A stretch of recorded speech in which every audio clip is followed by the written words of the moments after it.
بسم اللہ الرحمن الرحیم۔ شروع کرتا ہوں اللہ کے پاک نام سے جو بہت بڑا مہربان نہایت رحم والا ہے۔ دوستو، بہنوں، بھائیوں، بزرگوں، السلام علیکم۔ تاریخ اسلام میں محمد بن قاسم کی 64 نمبر قسط آپ کے سامنے حاضر ہے، اور اس میں ہم بیان کر رہے ہیں محل سندھ میں جو محل تھا اس سے قیدیوں کی برآمدگی۔ تو دوستو، بہنوں، بھائیوں، بزرگوں، رانی کی رہنمائی میں محمد بن قاسم زبیر، خالد، ناہید اور زہرہ کے علاوہ چند سالار محل کے کونے کے کشادہ کمرے میں داخل ہوئے۔ علی خالد کو دیکھتے ہی بھاگ کر اس کے ساتھ لپٹ گیا۔ رانی اس سے پہلے خود اپنی شکست اور مسلمانوں کی فتح کا حال سنا چکی تھی۔ خالد اور زبیر یکے بعد دیگرے مردوں سے بغل گیر ہوئے، عورتوں نے ناہید کے ساتھ گلے مل کر تشکر کے آنسو بہائے۔ محمد بن قاسم نے بچوں کے سر پر شفقت کا ہاتھ رکھا، مردوں سے یکے بعد دیگرے مصافحہ کیا اور عورتوں کو تسلی دی، اور سب سے آخر میں رانی سے مخاطب ہوا: نیک دل خاتون، میں آپ کا شکریہ ادا کرتا ہوں۔ رانی نے محمد بن قاسم کی طرف غور سے دیکھا۔ اس کی آنکھیں یہ گواہی دے رہی تھی کہ یہ الفاظ رسمی نہیں ہیں۔ محمد بن قاسم نے خالد اور زبیر سے کہا: میرے لیے ابھی بہت سا کام باقی ہے، تم انہیں اپنے ساتھ لے کر قیامگاہ میں پہنچ جاؤ۔ رانی نے قدرے جھجکتے ہوئے کہا: یہ لوگ اس محل میں رہ سکتے ہیں۔ محمد بن قاسم نے جواب دیا: شکریہ، لیکن آپ کو تکلیف ہوگی۔ رانی نے کہا: اگر میں آپ کی قید میں نہیں تو کل روڈ چلی جاؤں گی اور یہ سارا محل آپ کے لیے خالی ہوگا۔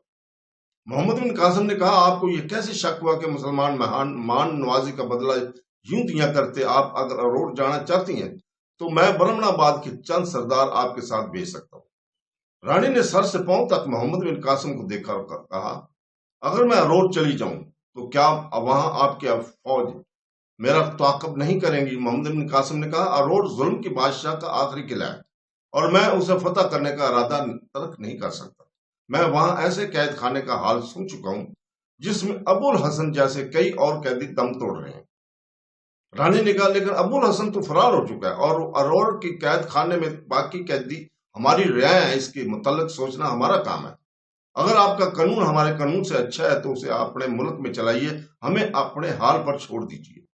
عربوں کے ساتھ بدسلوکی کی ہمیں کافی سے زیادہ سزا مل چکی ہے، لیکن ہم یہ مقصد لے کر اٹھے ہیں کہ ملک خدا کے ہیں اور قانون بھی خدا کا ہونا چاہیے۔ ہم راجا اور رعیت کی تفریق مٹا کر تمام انسانوں کو ایک سطح پر لانا چاہتے ہیں۔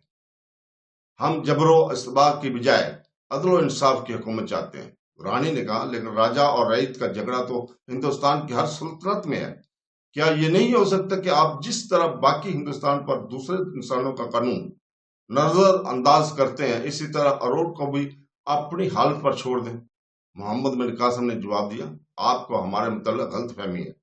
اروڑ ہماری آخری منزل نہیں، میں ہندوستان کی آخری حدود تک اس انقلاب کا پیغام لے جانا چاہتا ہوں۔ سندھ سب سے پہلے ہماری توجہات کا مرکز اس لیے بنا کہ یہاں ستم رسیدہ انسانیت کی دبی آواز ہمارے کانوں تک سب سے پہلے پہنچی۔ رانی نے پھر غور سے محمد بن قاسم کی طرف دیکھا اور کہا: آپ تمام ہندوستان کو فتح کرنے کا خواب دیکھ رہے ہیں؟ ہاں، میں تمام ہندوستان پر اسلام کی فتح چاہتا ہوں، اور یہ ایک خواب نہیں۔ رانی نے کہا: یونان سے سکندر بھی یہی ارادے لے کر آیا تھا، اور آپ اس سے عمر میں بہت چھوٹے ہیں، لیکن سکندر بادشاہوں کے مقابلے میں شہنشاہ بن کر آیا تھا۔ اس کا مقصد لوگوں کو بادشاہوں کی غلامی سے آزادی دلوانا نہ تھا، بلکہ انہیں اپنا غلام بنانا تھا۔ میں خدا کی زمین پر انسان کی بادشاہ سے منکر ہوں۔ اسے اپنی طاقت پر بھروسہ تھا، مجھے خدا کی رحمت پر بھروسہ ہے۔ اسے انسانوں کی مدد کا بھروسہ تھا، لیکن مجھے اللہ کی مدد کا بھروسہ ہے۔ اس کی سب سے بڑی شکست یہ تھی کہ اس کے اپنے سپاہی اس کے بگڑ گئے، اور میری سب سے بڑی کامیابی یہ ہے کہ جو کل تک میرے دشمن تھے آج میرے ساتھی ہیں، اور یہ میری فتح نہیں، اسلام کی صداقت کی فتح ہے۔ رانی نے مایوس ہو کر کہا: تو اس کا مطلب یہ ہے کہ آپ اروڑ پر ضرور حملہ کریں گے؟ یہ میرا فرض ہے۔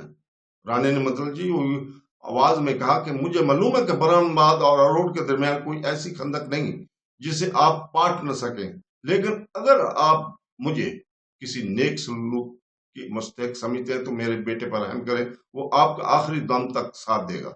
آپ مجھے اروڑ جا کر اسے سمجھانے کا موقع دیں۔ اسے جے سنگھ نے یقین دلایا کہ مہاراج مرے نہیں، زندہ ہے۔ میں اسے یہ بتانا چاہتی ہوں کہ اب مقابلے سے کوئی فائدہ نہیں، لیکن آپ کو یہ وعدہ کرنا ہو گیا ہے کہ ہتھیار ڈالنے کے بعد آپ اس سے کوئی بدسلوکی نہیں کریں گے۔ وہ میرا ایک ہی بیٹا ہے، اگر آپ کو اس کا سندھ میں رہنا ناگوار ہو تو میں اسے کہیں دور لے جاؤں گی۔ محمد بن قاسم نے کہا، میں وعدہ کرتا ہوں کہ اس کے ساتھ کوئی بدسلوکی نہیں کی جائے گی، بلکہ حق کے مقابلے میں باطل کی علمبرداری سے دستکش ہو جانے کے بعد ہم اسے قابل احترام سمجھیں گے۔ آپ کب جانا چاہتی ہیں؟ میں اجل صبح روانہ ہو جاؤں گی۔ تو دوستو، اس کے ساتھ ہی ہم آپ سے اجازت چاہتے ہیں کل تک کے لیے۔ کل انشاءاللہ تعالی اسی وقت اگلی قسط پیش کی جائے گی۔ اللہ حافظ۔